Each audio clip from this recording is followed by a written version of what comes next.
How are you? I'm good. How are you? Good, thank you. So, Simone Wahlberg is our first guest. Josh, you are the Star Trek expert. Today, we're Resident celebrating Star Trek nerd. the Star Trek nerd. Friday the 13th, absolutely. That's one thing we're celebrating today. We'll talk a little bit about where that comes from. It's Friday. Yeah, Friday's always a celebration. Always. And the Satireal Season 2, Episode 2, with my co-host. That's two of us now. That's a lot of twos. And a woo. And a woo, there we are. Okay, so Friday the 13th, we have fall is officially here, pumpkin spice everything. That's why I got the plaid shirt on and the hat. Woo is always marketing, hence the eye skin promotion. I just found this. I don't know what's going on. Oh crap. I just found this too. It was just laying around. So I do want to give you guys a little bit of warnings. These materials tend, because it's live and it's me and Mark, we tend to go a little bit edgy. So if you're really sensitive, let us know in text chat, and if we decide to take you seriously, you might be offended. So hey, we're not getting political today, though, are we? I don't think so. I mean, the Federation. We We might might be get like political. Star Wars versus.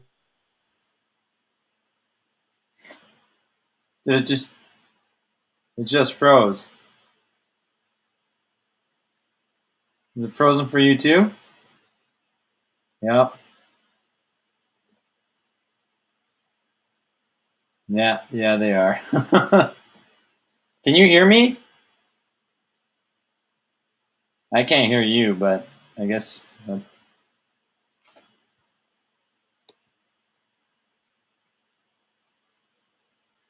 That's a great shot for them to freeze on, though.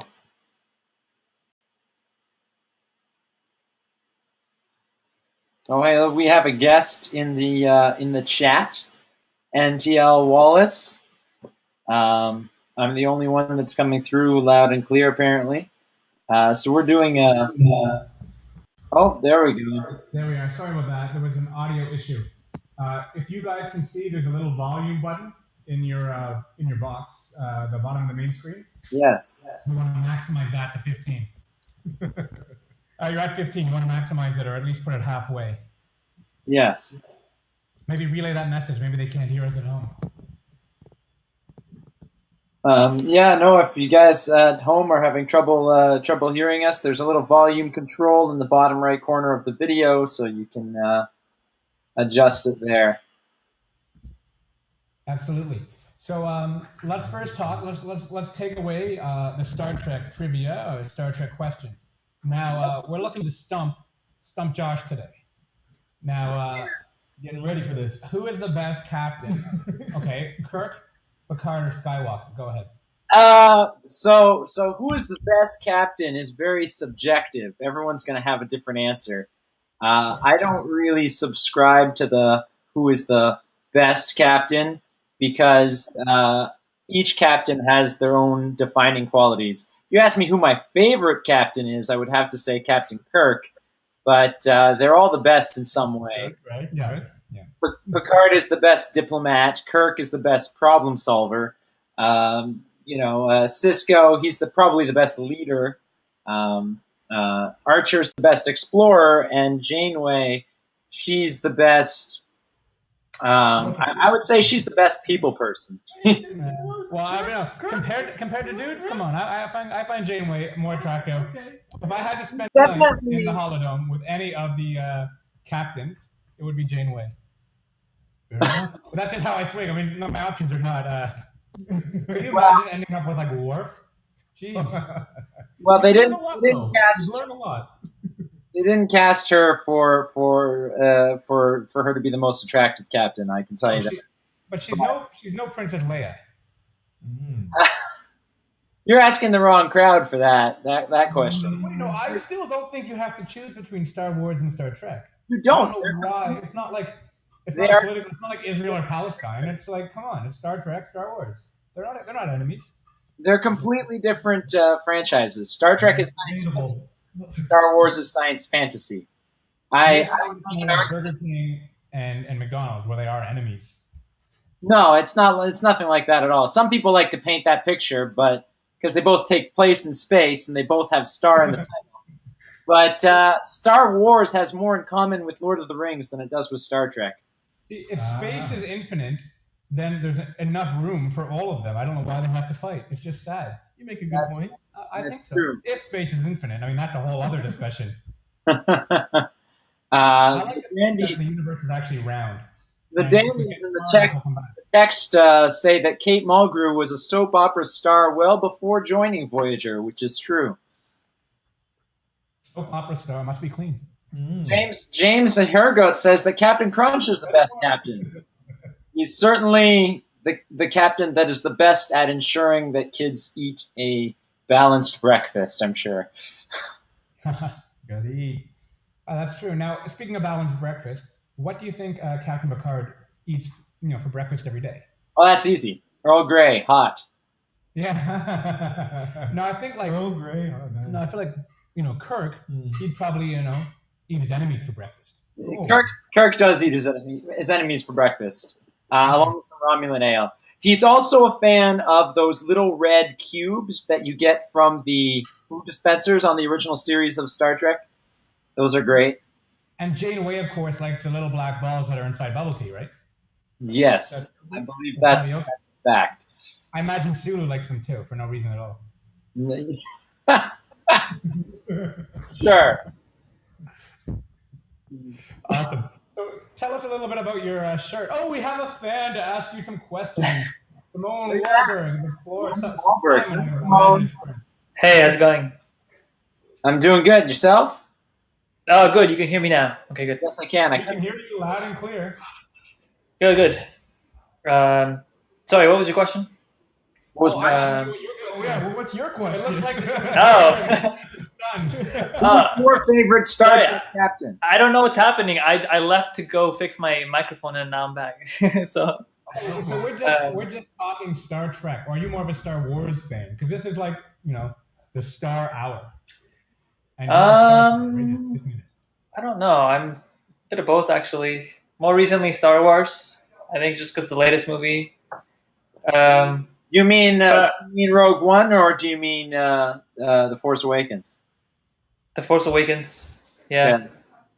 That's the latest I've seen. Yeah. Well, Rogue One is the most recent one to have been released, but yeah. What about the Jar Jar Binks? So I like your. Are you in costume right now? Yeah, you obviously are. But is that a real shirt? This is the real Captain Kirk costume. Yes. Oh, that's sick. Yes. That's awesome. Did you tell I'm a captain because of the braids on my sleeve. That's cool. Does that teleprompter thing work? No, that would be the next generation. Scotty. Next generation, you would tap the badge, and that would also be a communicator. But in the original series, they had communicators that were more like flip phones. Right. I think I remember seeing those actually. Star Trek I invented. love when these shows try to predict the future. It's like 2015. Where's my hoverboard? My flying car. You know what I mean? Mm. Well, Star Trek has actually a pretty good track record. Yeah, they're here. They're here. And the only time there's a flying car is if someone drinks too much and goes off the rails of the gardener. Actually, there is a flying car. They've built one that exists. The flying car? That exists. Well, But it's not in mass production. Come on. it's kind of more like a transformer because it's a car that turns into a plane and then turns back into a car. Yes, I've seen that. But see, Beautiful. everything nowadays is a transformer. There's like Optimus Prime, Caitlyn Jenner. I mean, what else? I'm just kidding. I'm not, it's what we do. See what I meant about the offensive thing? It's all good, though. Star Trek has a pretty good track Again, record. I just apologize. It's freedom of speech hour here. Come on. That's why it's called the Satireal. We're satirical and we're real. Of course. Did you guys know that there's actually that they've invented a tractor beam? Isn't it like the headlights on John Deere? Not exactly. No. They've actually invented focused photons that can pick up atoms. They use them in planes. That's incredible. It's like kind of like fishing for space, Yeah. Reel it in. Where can I get one of these tractor beams? Where can I get one of these? I think you have to probably be like Bill Nye the Science Guy or something like that. You just have to have a show I'm gonna with a have to tweet that guy. pseudoscience degree. It'd be entertaining. Yeah, I think you can make it work. He's funny, man. I remember him from when I was a kid. I don't He's watch the new great. stuff. I liked him when I was younger. I still like him. His new show is fantastic. I just don't have time to see it. I should check it out. I just haven't seen it, an episode yet. But when I was younger, he was kind of cool. It's on Netflix along with every single episode of Star Trek, not including Discovery. Really? We should do like a Star Trek marathon and just like watch it.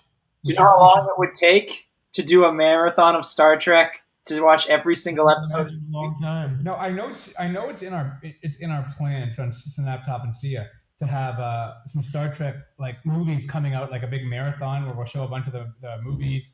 Maybe not like marathon, maybe it'll be a series, day or every weekday. We'll figure that out, but we'll get actors and talent from the show. Maybe you should come on and help us out, Josh, because I know we're also here to talk about your Star Trek show and your let's say call it a nerd paradise show that will be on our platform coming up soon, which is fantastic. And I see we have some fans in the queue who want to get on. I think our studio is trying to get you on, so make sure you're using Google Chrome. If you're watching on Facebook or YouTube Live on the restream and you want to get on, hey, how are you? Yes, we've got someone there. Hey, Yeah. Nicholas. How's it going, guys? Live long and prosper. Kapla. And also with you. Kapla. I can't do that. You can't do this? I do this. That's my time. You know, when I couldn't do it, I had to learn by opening my hand and slowly learning how. I can do like this way. You guys know where this comes from? Was it like a V for victory but altered? No. It comes from Vulcan. You've almost got us wrong. It was originally, I believe, an Orthodox Jewish symbol. I might be wrong. It's definitely from the Jewish Church. There's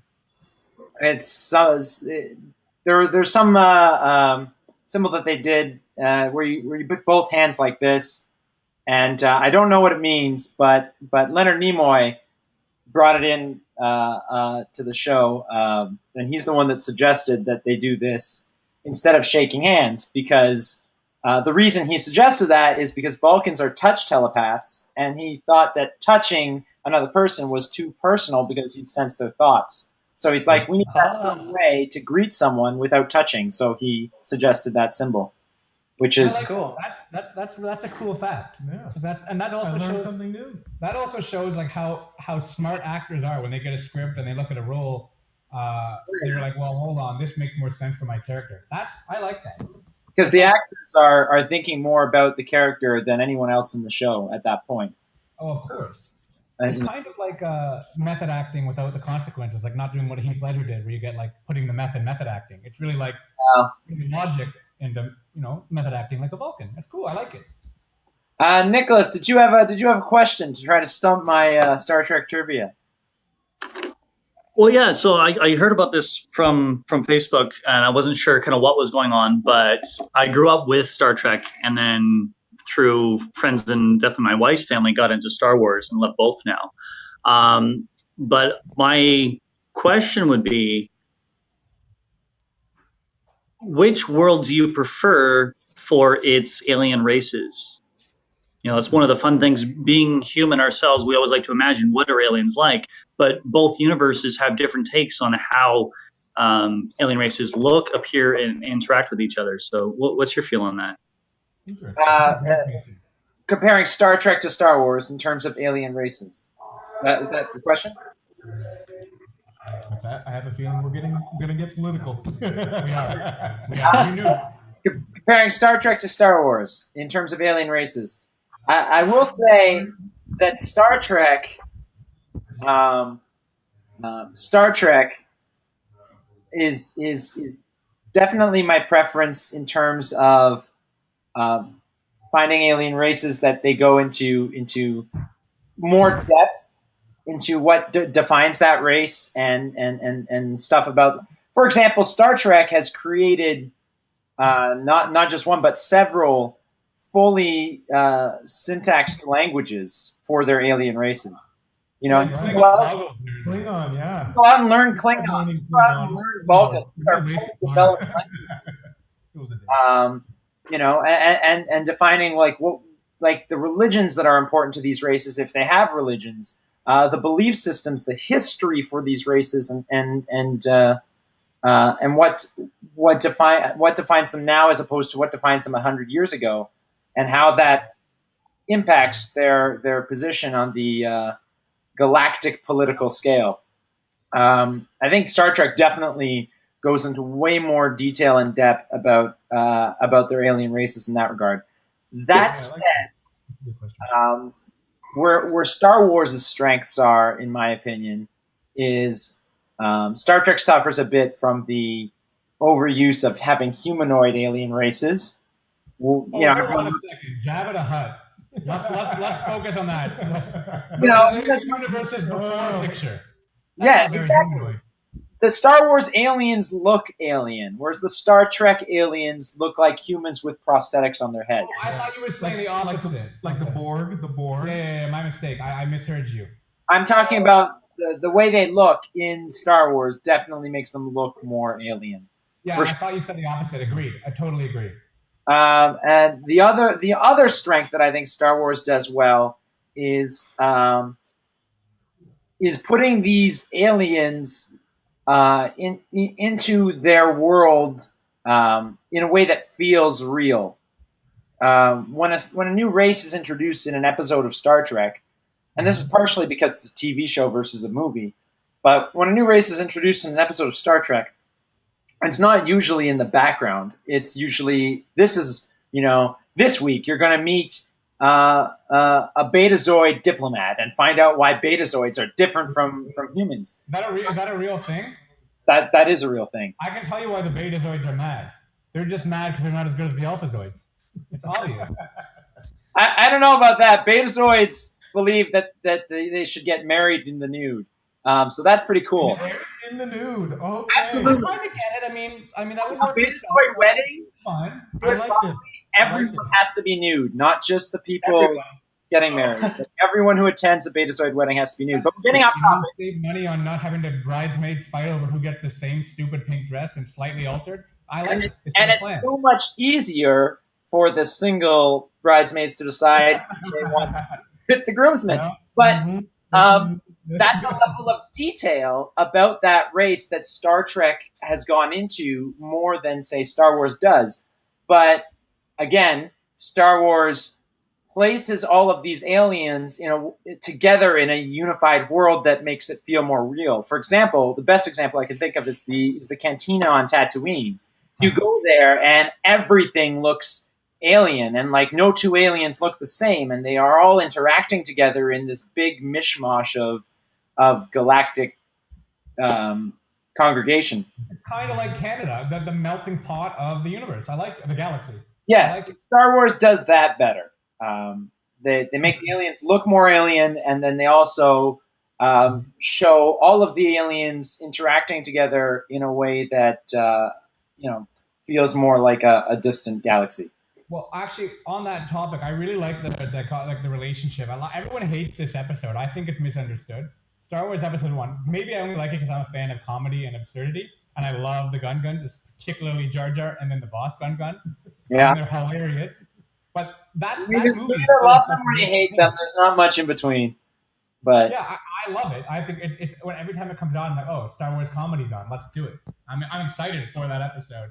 It's great, but I love like the guns like that. I think that episode where they went kind of racist with like the Trade Federation were definitely based on the Eastern races like Chinese, and the guns were like Jar Jar Binks sounded like a really bad stereotype out of like a 1940s Bugs Bunny cartoon of like a black guy from Louisiana. So that part's kind of not cool.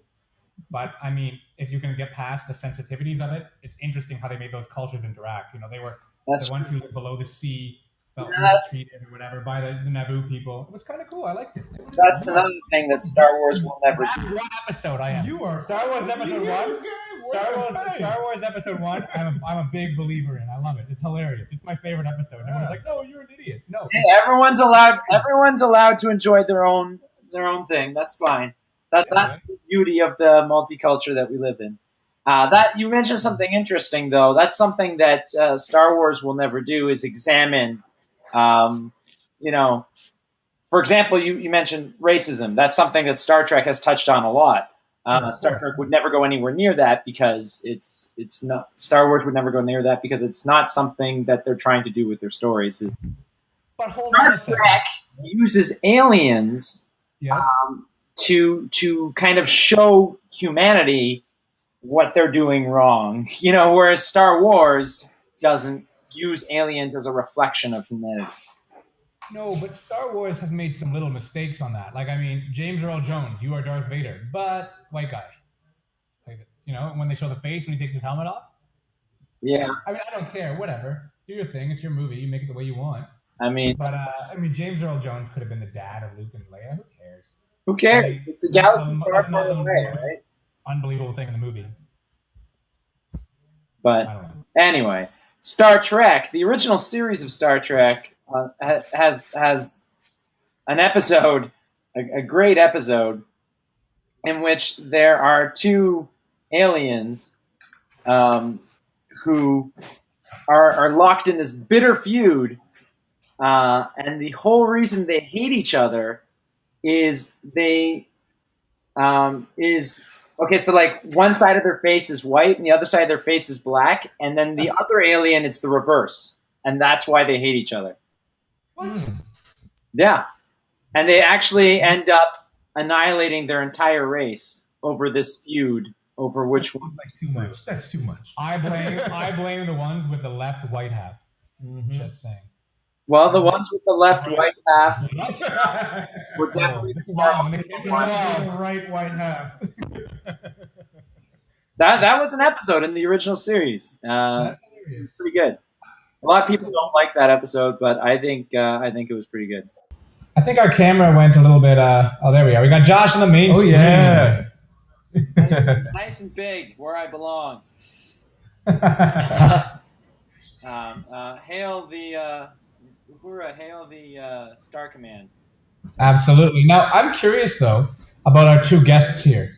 What do you guys think? Star Trek or Star Wars? What do you prefer and why? So, I mean, like I said before, I like Star Wars, but that's only because I haven't seen that recently. But I have a question for Joshua, actually. Sure, go ahead. Totally ignore our questions. That's fine, Simone. Go ahead. Ask your question. Sorry. Go ahead. What was your favorite episode to film in so far? Sorry? Your favorite episode to film in so far? My favorite episode of Star Trek so far, from all of the series. Yeah. I would have to say, my favorite episode is an episode from the original series called "The City on the Edge of Forever." And Really? Why? Sounds nice. Sounds nice. I want to go there. It sounds like a great place to vacation. Yeah, I'm going. Great episode. It's also, by sheer coincidence, it's also William Shatner's favorite episode. But that's Suck up. why I like it. Willie's not watching. It's just a coincidence. It's just an interesting coincidence. Mhm. In this episode, what happens is Bones, the Doctor, goes back in time to like 1950s Earth or something like that. I like Bones. I like him too. He's a great character. Good name too. From the new Star Trek films, he's my favorite. I think Carl Urban does the best job with the new. I agree.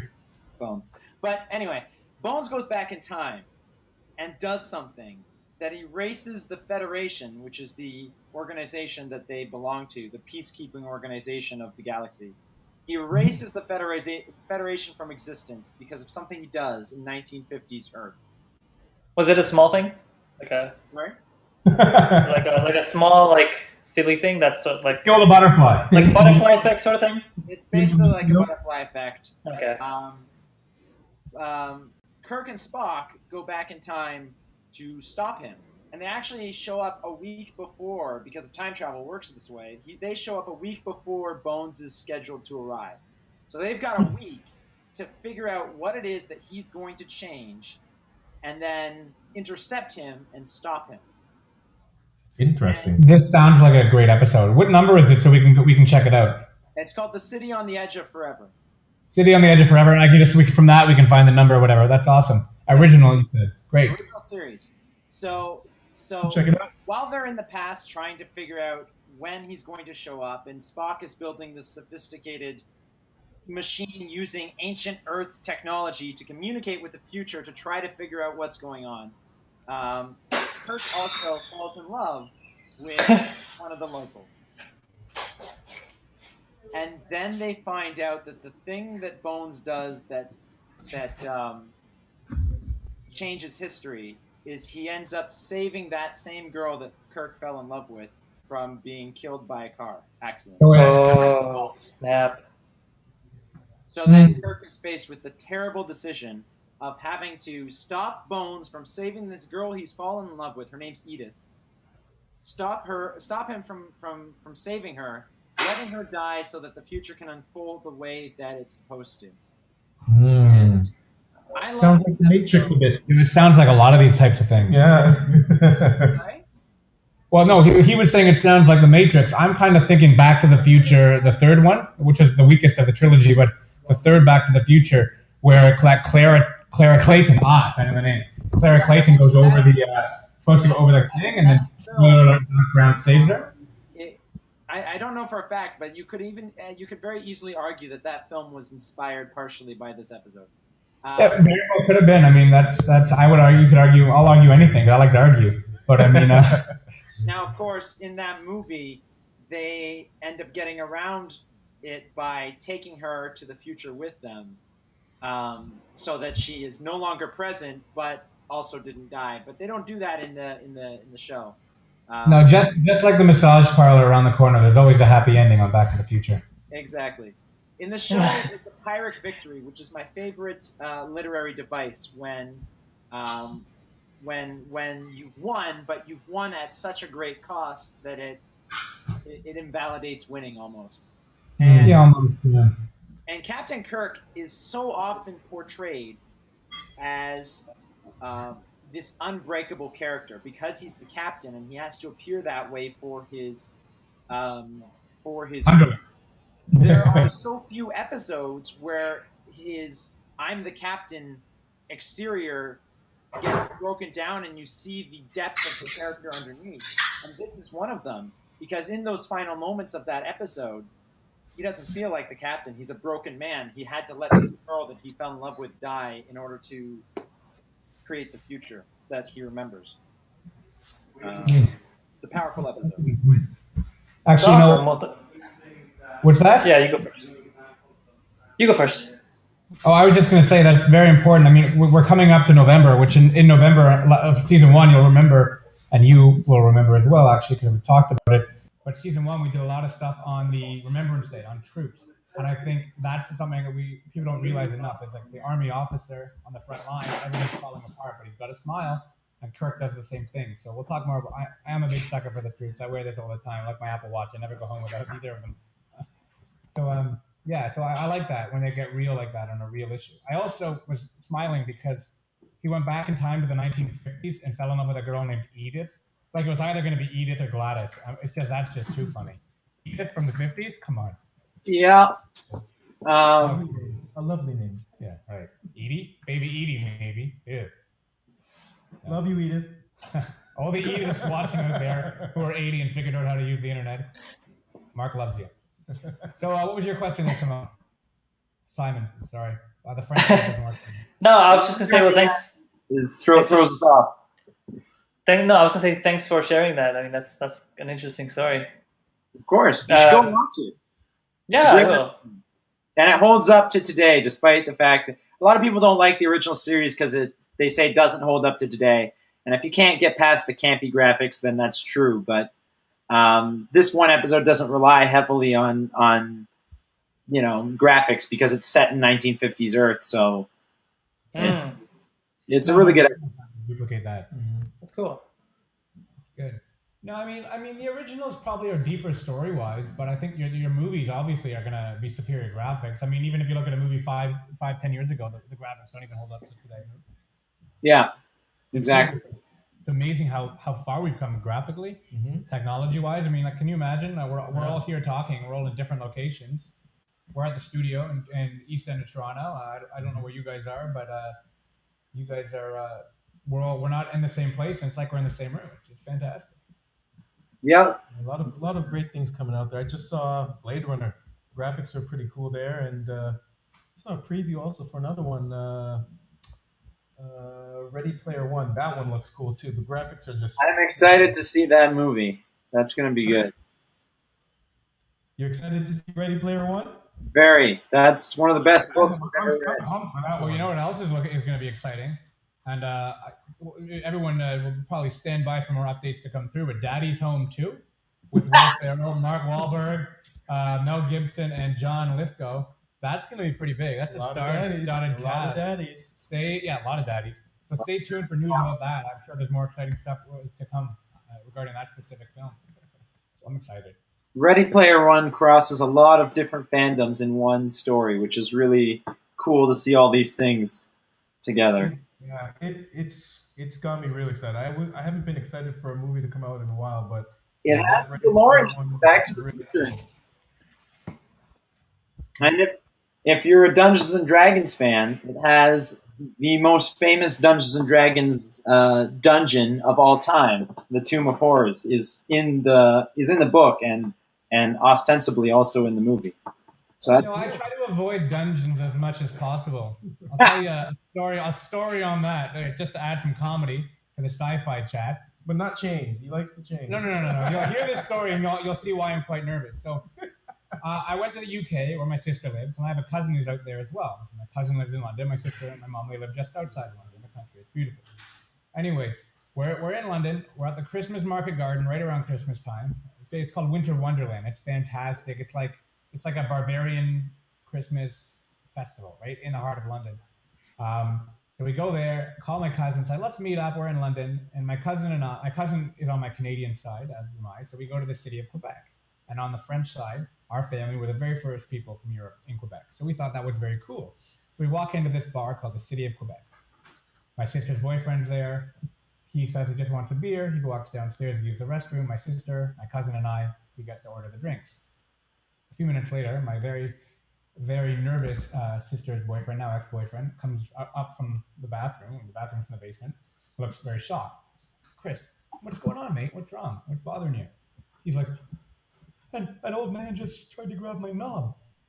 So the first thing I do, it's the modern era. It must have been 2015 or something. I pull out my phone. I'm like, City of Quebec, London.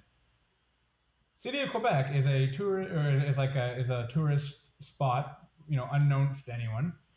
Basically, it looks like an old British working class pub. You go in there for an authentic pint, but you walk down to use the restroom, and it is a sex dungeon for the gay community of London. So I try to stay away from Dungeons and Dragons as much as possible. Oh. But hey, if you're into that kind of thing, City of Quebec, London, and Marble Arch, you'll have a good time. I guess. I don't know. But yeah, that's my story on Dungeons and not Dragons. Thankfully, I haven't met a dragon yet. But you continue with your much more PG-13 story of Dungeons and Dragons. Please judge.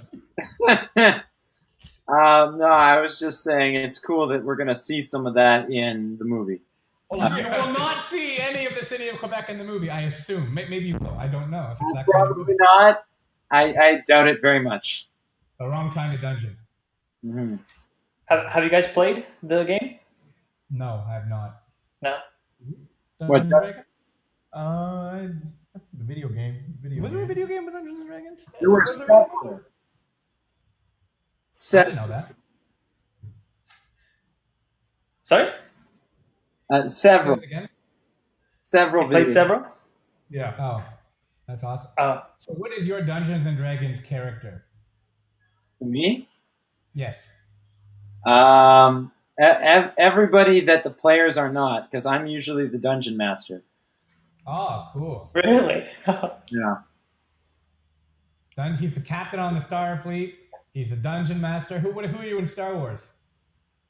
In Star Wars, let's see. The last time I played a Star Wars game, I was a Jedi, so I guess I'd be a Jedi.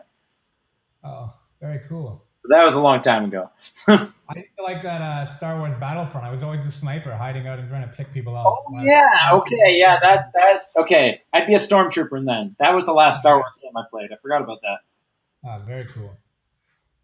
Very I have cool. that game actually. What about you, Simone? Who would you be in the Star Wars universe? Who would I be in the Star Wars universe? Yeah, Jedi. Why not? Any Jedi. Cool, but Jedi's got a lot of You want- restrictions. It's like being a priest. Yeah, but you get the sword. Yeah. You get the lightsaber. Yeah, man. They're like elite, like Like, special talk. Like in the equivalent modern day, they'd be like the special forces or whatever. It's kind of just like They're do the Swiss Guard actually, because like special forces, but there's a lot of restrictions. Yeah, the Swiss Guard who guard the Pope. That's what they would be basically. Because there's a lot of restrictions on them, how they live, and the Swiss Guard and the Jedi, of course. You know what? I think Mark would be a Sith actually, because he gets up to some nonsense. I'll tell you. I mean, he is working a black. I don't know what I would be. That black. Too screwed. It's worth the sword, you know. I think you'd be a Jabba. A Jabba? I got the Abba. You got the Jabba. You want to do this shirtless show? I'll do it. Next week, I'll get. Give me time to do the old waxing of the chest, and we'll do it. We'll do a shirtless show. Shirt, Oh, Should we do shirtless November? What do you guys think? shirtless November. Do a whole. Yeah, keep the eye skin shirt on. No one wants to see your skin. We can put people up that are shirtless and compare them against shots of Captain Kirk shirtless. I think I still improve. I think I still beat that. I don't think I got a rigorous ass. Have you seen William Shatner? He wears a girdle. you don't beat. Even now, you don't beat Shatner. I You don't don't know. beat Captain Kirk. I'm confident. Overconfident, one might say, but still confident nonetheless. Whatever you got to tell yourself there, Marky Mark. So here we are. I know, right? Isn't it true? So here's what we have now. We have the Star Trek question. We talked about games. I want to touch a little bit on the games topic right here. Now, Josh, you have created a board game. Can you share a little bit about that? I know you have the box with you. I didn't ask you to bring the box, but I'm sure we can switch you and get it on camera. I mean, I have it. I have it somewhere. Yeah, I bet you do. Probably under his chair. Nice. What's the game called that you made there? Well, it's still in development. Okay. But it's called The Visitor, and you play as an alien slug who climbs up creatures' butts and eats them from the inside out in order to evolve. All right. And I know what you're thinking. You're thinking I don't even know what I'm thinking right now. I know what you're thinking. You're thinking, Josh, it's great that I can climb up some cat's butt to eat the cat from the inside out. Yo, Mark definitely thinks that's great. That's what he does all the time. That's great, but what I really want to do is crawl up the guy's butt who's sitting next to me and eat him from the inside out. What? That's what you were I'm thinking. sitting next to him. Don't get any I'm sitting ideas, next to him. man. I don't want that. No. Don't get any ideas. Look, he's already getting nappy. Well, the answer is yes. Yes, you can climb up each other's butts and eat each other from the inside out. Not on camera. PG-13. I mean, Ish. Yeah, of course. you guys want to see alien slugs that you play? I would love to see an alien slug. Don't put it up anywhere. I have one in a test tube right here. Test tube. Oh. Can we zoom in on that? Can we get the Josh's Let's screen? get this on the big screen. We got to see this on the big Hold that screen. slug up again for us. A fan made this out of a penny. This is one of the. Oh, that looks pretty well done. That is very well That is, yeah. Jason would take that. I would definitely not put that up the butt, but I can see why some who might go to the city of Quebec would enjoy that up their butt. That's great. So what type of a board game is it? Oh, you don't, because they're jerks. No, I'm kidding. It's like it's a dice as a resource game. So you acquire dice Okay. and you spend the dice to do actions, and those actions usually involve exploring the board and eating things from the inside out in order to evolve your slug into bigger, better slugs. That's really cool. When you eat the bird, for example, you get the ability to fly, and when you eat the frog, you learn how to swim, and the frog, you mutate him and get like cool different abilities. That's cool. So eventually, like, you meet the other players and you try to eat each other out? Yes. There's also one human running around the board. Shut up, Jason. Everyone wants to eat him. He's tasty. So that game's gonna probably be on Kickstarter. That's it, man. Good luck. When are you That's launching actually on fun. Kickstarter? Sorry, When are you That's launching also on Sorry. Kickstarter. Right now, it's touchy. We're trying to aim for late November, but it might be a little. No, that's cool. That's right around my birthday, so send me one. I will have You see it? a link with which you can back the Kickstarter and get a copy of the game. So actually, we should do an episode when you're doing Kickstarter. We should do like a live buying in or live donation. We'll do that because we like to help our people out. You're our people, so that's great. That said, I wanted to say there's an app out there called or a video game called The Visitor, who you are working with. Is that correct? Yes, my board game is based on a video game, and the video game is available on Apple and iPhones, which you can download onto your phone for free. There's actually two. One's called The Visitor, and the other one's called The Visitor Kitty Cat Carnage, where you Kitty Cat Carnage. Nice. Terrible things. I'm not a cat person. Whatever. I'm a dog person. What's wrong with the cat? I'm kidding. Not really. Kind of. So anyway. The other thing I wanted to mention to you is, so you've created this game, it's on an app, and you were at Fan Expo exhibiting with this game, were you not? Yes. Can you tell us a little bit about that experience? It must have been a lot of fun for somebody with so many interests invested in Fan Expo. Where was Fan Expo? You're thinking Comic-Con. Fan Expo Toronto. Okay, cool. It was a lot of fun. It was a lot of fun to be there all weekend, be surrounded by people of like-minded interests. It was a lot of fun showing off the game and letting people try it. We got a lot of interested people who all are excited for the Kickstarter, so that was very productive. The only disappointing thing about working the convention is that there's also so many cool things going on that you can't really go and see. Trying to go everywhere, see everything. That was when we were in Vegas exhibiting the platform. I remember I was sitting there like I'm in Vegas, but I didn't leave the booth because I was like in that like networking high because I love when you love your job, when you love what you're doing, it's what you want to do. So I told everyone else, you guys go explore. I'll just stay here at the booth. And I know what you mean, man. And Fin Expo is probably worse because that's your like mecca, Yeah. For example, Vic Mignogna, who is a voice actor famous for his portrayal of a lot of anime characters like Edward Elric and some others that I don't know off the top of my head. He was there, and I'm a fan of him because he also plays Captain Kirk in the web series Star Trek Continues, which if you've not heard of that show, it's a web series that intends to finish the original series' 5-year mission, because the original series got canceled after 3 years, so they never got a chance to finish the show. So Vic and a bunch of other people are trying to finish the show. They've got 10 episodes out now, and there's only one more left, and after that, it's supposed to conclude their 5-year mission. Wow, that's an accomplishment, yeah. So, No, just that was talking really on- cool, but he was there, and I couldn't go see him because I was working the convention. No, but Josh, just talking on that a little bit, because I know we spoke about this before. You said that they went and got the blessing of like the show creators.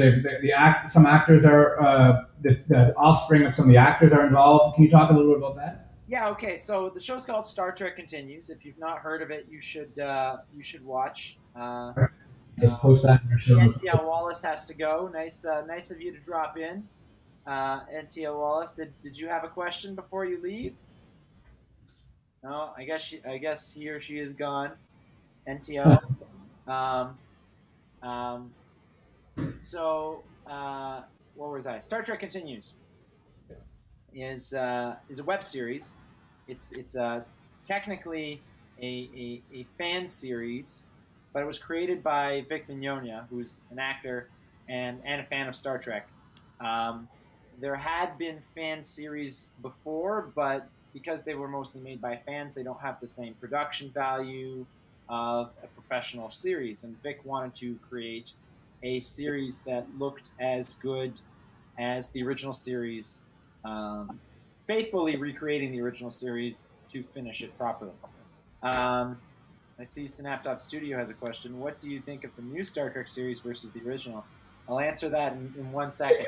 After continuing track, I do want to hear your opinions on that. Okay, so Star Trek continues. Yes, it's a registered charity. They're not making any money off of it. They can't make money off of it because it is a fan production and they don't have the official rights granted to them by CBS or Paramount. But because it's a not-for-profit charity, they're allowed to continue.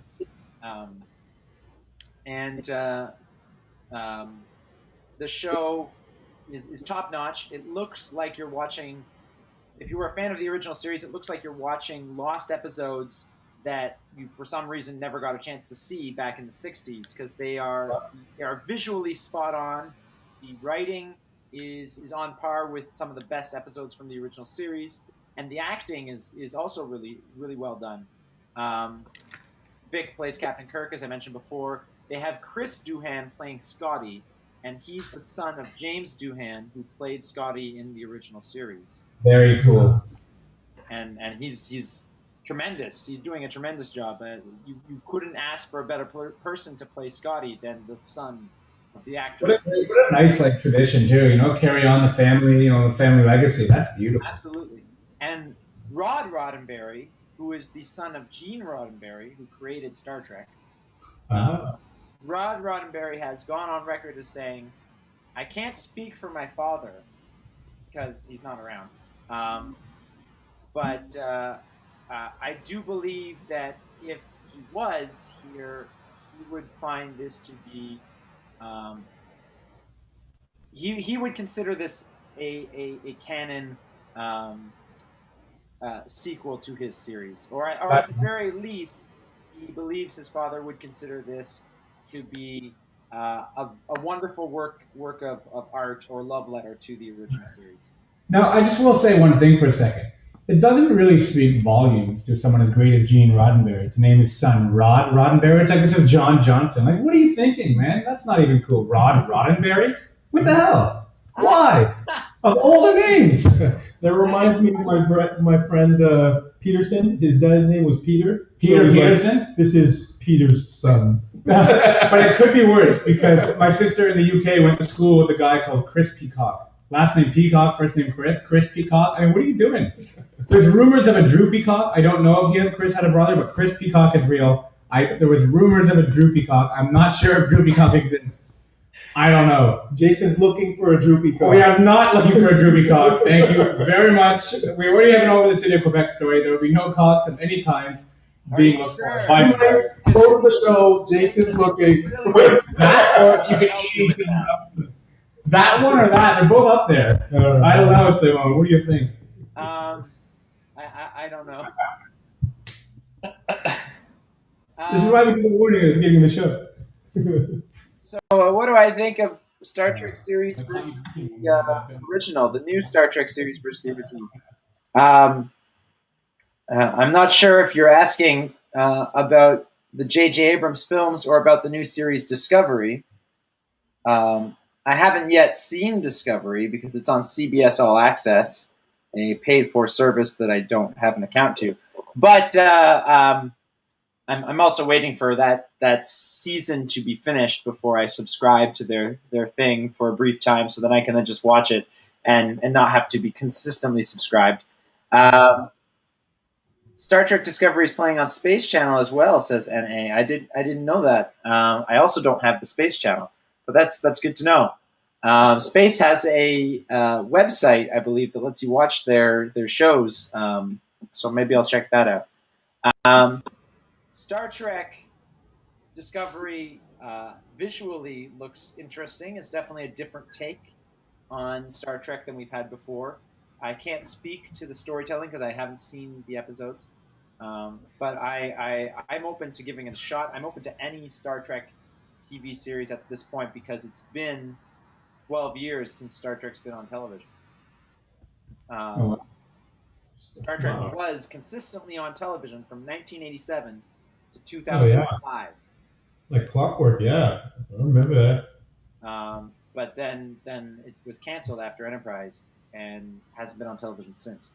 So I sincerely hope Star Trek Discovery is successful. I hope they do great, because the more successful it is, the more money Paramount and CBS will put into their Star Trek productions, and the more productions we will get.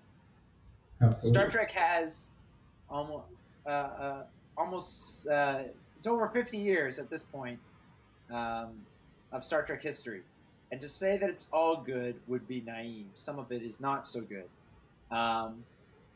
but that's the thing. When you have a 50-year history, you got to take the good with the bad, because they can't create consistently good stuff for 50 years and not have a few duds in there. The thing we need to understand is that we as fans need to support the series, whether we are necessarily enjoying it or not, because that allows it to continue. Gotta And support. if I watch Star Trek Discovery and I find I don't like it, I'm going to keep watching Star Trek Discovery, because they will eventually create stuff that I do like, as long as Star Trek is able to continue. As far as the J.J. Abrams films go, I think they're great.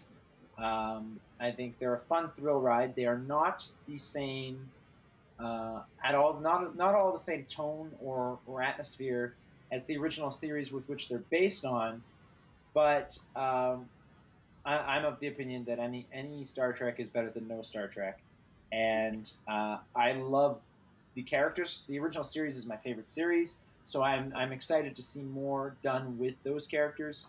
I already told you guys earlier that I think Carl Urban is doing a fantastic job with Bones. I love his portrayal of the character, and I'm excited to see what they do next. They've got a 4th film in the works right now. I think they're filming in Vancouver. So Excellent. See, I personally think Paramount's doing a fantastic job on the movie. Yeah.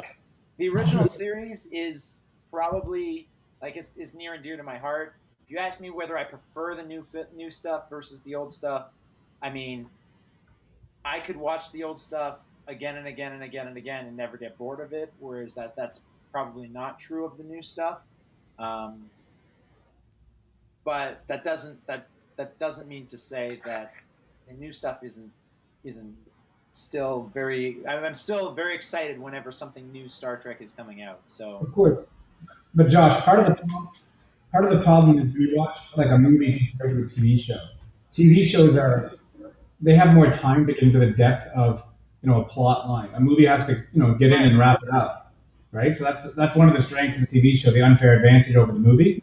yes, The movies can't spend a half an hour examining the race of some sort of alien, the culture of some alien race. Well, No. the shows can spend a whole episode. The flip side is the movies can spend $1 billion to make it look really nice, but they can't spend half an hour explaining something.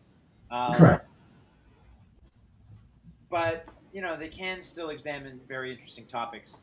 They do, and they do a great job. And they do a great job with that. And the best Star Trek films are the ones that build on all of the work that the TV series took the time to establish, and then now they don't need to spend that half an hour establishing this stuff, because the TV series did it for them, and now they can tell an exciting movie in a 2-hour time span without being burdened by the need to explain all that stuff that the fans in theory already know. My favorite Star Trek film is Star Trek VI: The Undiscovered Country, and that's a film that is the central plot of that film is not a central plot that I would expect would be the one that I cherish the most. But the central plot of that film is, at what point do we become obsolete? Because the main actors and the characters that they're playing are getting older. They don't want Kirk to be the captain anymore. They're shuffling him off for a new younger generation. Screw the younger generation. They get enough. Yeah. Go to school, study, don't watch TV. Well, I mean, like that's the central thing, and they're talking about new ideas. specifically peace with the Klingons. And there's a lot of people in that film don't want peace with the Klingons to take place. For on both sides, many Klingons feel that if they're not at war with the Federation, that they don't have something to define themselves, that they're weak. A lot of the older people in the Federation, who aren't, as open to change and new ideas, are likewise stuck in their prejudices. Captain Kirk, who's the main character. Yeah, no, but to be fair though, the Klingons, I'm not a fan of Klingons. Like you go out with a girl once, and then she keeps calling you. It's like, geez, it's such a Klingon. Get out of here. I don't like that, man. We should go to war with these people. It's terrible. I feel bad for all the single people nowadays. And my girlfriend's watching. It's wonderful that I have you and I'm not having to deal with Klingons. So thanks for watching. Hope the dog's okay. Continue. He's like, are you done being a chauvinist pig yet? Yep, he's done. Go ahead. Oh, that's great. That's great. Let's see. I see it happen. I think we all did.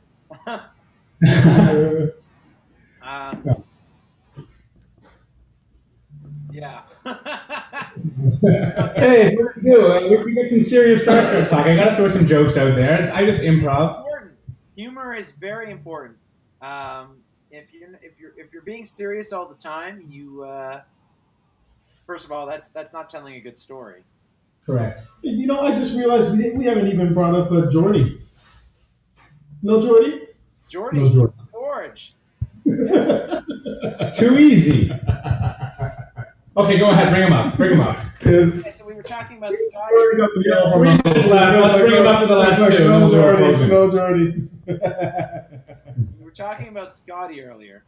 There's an episode of Star Trek: The Next Generation that brings Scotty on board the Enterprise. So Scotty is the engineer from the original series, and Geordi is the engineer from TNG. So they bring Scotty on board, and there's an interesting interaction between Scotty and Geordi, in which Scotty's trying to tell Geordi, no, don't tell him don't tell the captain a realistic number for how long it's going to take. Figure out how long it's going to take, times that number by 4, and then tell him that's how long it's going to take. But I'll get it done in 2 hours. This will take 2 hours, but I'll get it done in 2. Like modern day software development. That sound like some developers. Relics. That's the name of the episode. Is Relics from the Next Generation. It's a great episode, and it's hilarious because it's showing. It's ironically a similar theme to the Undiscovered Country about at what point do people become obsolete. That's interesting. Yeah. That'll have to be a topic for another day. We're getting to that point where we got to close. So I'd like to give a final question to Simone, our guest. Sure. You've been patiently listening. We appreciate that during this lunchtime. Oh no, man! I'm enjoying this so much. What was your most touching non-Star Trek favorite movie ever? What a question! My most 15 seconds. Go. My favorite movie ever that's not Star Trek. Yeah. Spider-Man 2. Oh, interesting. Why is that? That's an He's been touching. He's shooting white stuff everywhere. Spider-Man 2. Sam Raimi trilogy, not Amazing Spider-Man 2 with Andrew Garfield. That's my favorite film because the central plot of that film is all about choices and what is the right choice to make in a difficult situation between doing the right thing and the thing that you want to do. Spider-Man 2 is it's argued. Synaptic Studios agrees that Spider-Man 2 was amazing. We haven't agreed on anything yet. Well, we're going to tell you our favorite movies on another episode because we have hit that time. So we'd like to take a time to really, Josh, thank you so much. We're going to have you back. Thanks, man. Well, we definitely, you have a wealth of knowledge. A whole episode of Spider-Man 2. We'll have you back for that, actually. We will. And we'll also talk with you about getting your own show on our platform. So we'll be in touch soon. Simone, Simon, whatever your name is in French. Live long and prosper. Thank you very much. Live long and prosper. And also with you, with your spirit and all the other sayings we say back. It's almost like Wu-Tang. Dang. Dang. All right, guys. Thanks so much. We'll see you later. Thank you. Bye-bye. Nice to meet you. Take care. All right, that's it. That is a wrap. Thank you so much. We will. Do we have any show notes while we're still on camera before our own producers kick us? Catch us next week on Friday. We'll post our topic very, very soon. Thank you all for watching. You're great. We love you. We love your questions. If we didn't answer any of your questions on the text, we'll get Josh to come back and answer them. We'll answer them if they're non-tech or Star Wars related, because someone else is probably better than us for that. Let's be honest, it's Josh. If you were offended by anything you saw today, I really do apologize that you don't have a Kleenex box to cry in next to you. I advise you get one next time. No, I'm kidding. We love you. Thanks for watching. See, he's so sensitive. I'm helping you guys out, you know? I know you're helping you out. So thanks again, guys. We'll see you soon. That's a wrap for us.